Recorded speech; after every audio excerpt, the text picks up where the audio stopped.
Hi, my name is Dan Bauch. I'm the assistant timpanist and percussionist in the BSO, and this is a little glimpse into my apartment and my home work routine while we're not able to rehearse or play any concerts in Symphony Hall right now. So I'll give you a little tour of my setup and let you know what I've been doing over the past days. Right here I have my computer, and I've actually been listening to some recordings from the BSO archives. I've been listening back and making some notes on my notepad right here to try to just get a sense of, through the recordings, what I think about my balance and just overall sort of sound quality, and then little details that I'm kind of geeking out over, articulation, aspects of color that either blend or differentiate themselves on the recording. And I've got a PDF right here of the scores that I'm listening through and looking at. And then buried under this, I have some layers of practice equipment. I've got this sort of thick layer of rubber that I can sort of use as a timpani practice pad that allows me to keep my hands moving with these sticks. And then beneath that, I've got my snare drum practice pad, which has a couple different levels of rubber on it.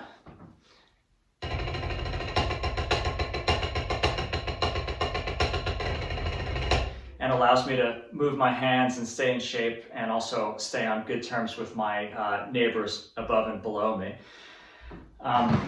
Behind me I've got a xylophone and some sticks that are different from what we would ordinarily use in Symphony Hall with the orchestra. These wouldn't cut as well with a large group of players. They're wrapped and they're a little bit softer, so again they don't produce as much noise. And that, again, is helpful for the neighbors. And then down here, I've been sort of catching up on recovering some timpani balance. I've got my kit set up here, and these are what timpani sticks look like when they are functional and covered with an outer layer of felt. But this wears out over time with a lot of hours of practice, rehearsals, performances, and whatnot.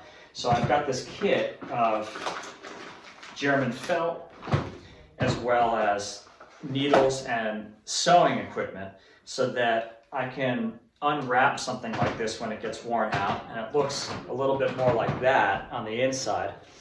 And I do some sewing with felt discs like this, and eventually I can sort of find my way to recovering the stick so that it's back in functional shape again.